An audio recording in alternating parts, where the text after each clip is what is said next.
Localizada a cerca de 450 quilômetros da capital de Belém, a cidade paraense de Altamira ganhou muita fama entre o final dos anos 80 e o início dos 90. E o motivo dessa fama foi por conta de uma série de assassinatos brutais e misteriosos que aconteceram por lá. E é sobre esse caso que eu vou contar pra vocês hoje. Então, se quiserem entender melhor essa história, já deixem um like, se inscrevam aqui no canal e bora pro vídeo.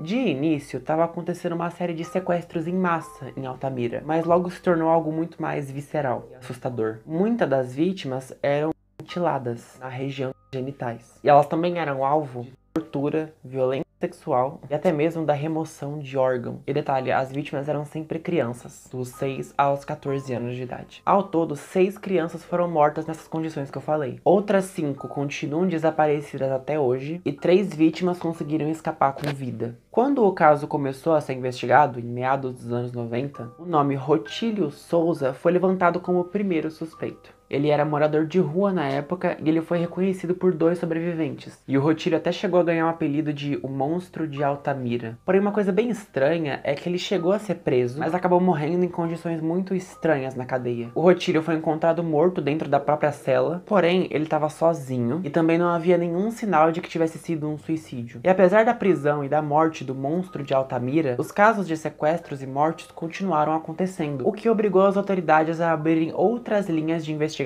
A principal delas apontou para um suposto esquema de venda de órgãos. Isso porque muitos dos corpos que foram encontrados apresentavam cortes quase que cirúrgicos. E em algumas situações, órgãos chegaram a ser arrancados de fato. E por conta disso surgiram mais 2 suspeitos, Cécio Brandão e Anísio Ferreira de Souza. Eles eram médicos e haviam acabado de se mudar para a cidade. Eles acabaram sendo soltos por conta de um laudo médico, que apontado que os órgãos que tinham sido retirados das vítimas eram inutilizáveis. Bom, como todos os rumos que a investigação tinha tomado eram inconclusivos, ninguém foi preso e o caso acabou sendo esquecido por um tempo. Avançando agora para 1993, o caso acabou sendo reaberto e o Anísio e o Celso foram presos de novo, porque surgiram indícios que apontavam que eles faziam parte de uma seita satânica chamada Lineamento Universal Superior, abreviando LUS. E essa seita foi fundada por uma mulher chamada Valentina de Andrade. E essa seita misturava elementos esotéricos e ufológicos. E eles pregavam que as crianças eram algo maligno. E essa tal Valentina chegou até mesmo a escrever um livro chamado Deus, a Grande Farsa. E nesse livro ela afirma o seguinte: acautelem-se com as crianças. Elas são instrumentos inconscientes da grande farsa chamada Deus e seus nefastos colaboradores. Dá pra ver que essa mulher ela é bem tranquila.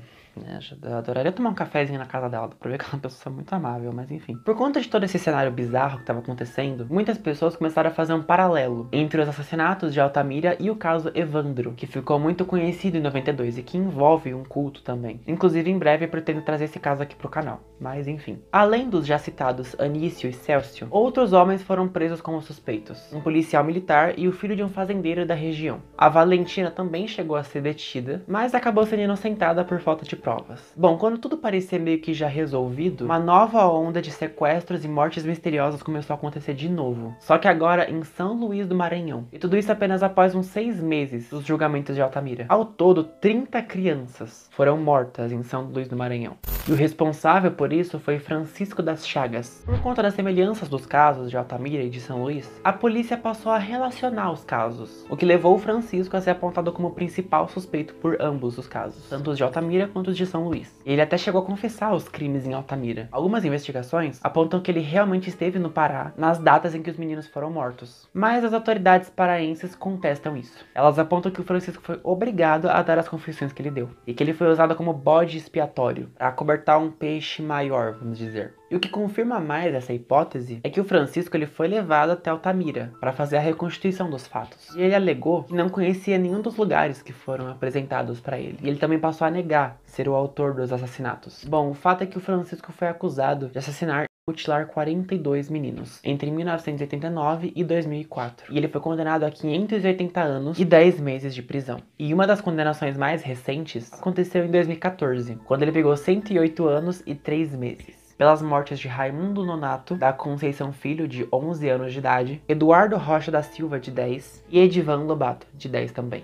Bom, e ele permanece preso até hoje. Mas apesar da prisão dele, desde então se iniciou uma enorme batalha judicial, por conta das versões do Francisco e das confissões darem muitas brechas, e impediram um esclarecimento real sobre os fatos. A justiça não voltou a reabrir o caso de Altamira, que fez com que os familiares dos outros que foram presos tentem até hoje fazer com que a confissão do Francisco seja considerada válida também no Pará. Bom, gente, esse é o caso bizarro de Altamira. Comentem aqui embaixo o que vocês acharam de toda essa história. E me digam, vocês acham que foi realmente o Francisco que cometeu todos esses crimes? Ou tem alguma outra pessoa envolvida? Deixem aqui nos comentários. E bom, já deixem um like e se inscrevam aqui no canal também. E até o próximo vídeo. Falou!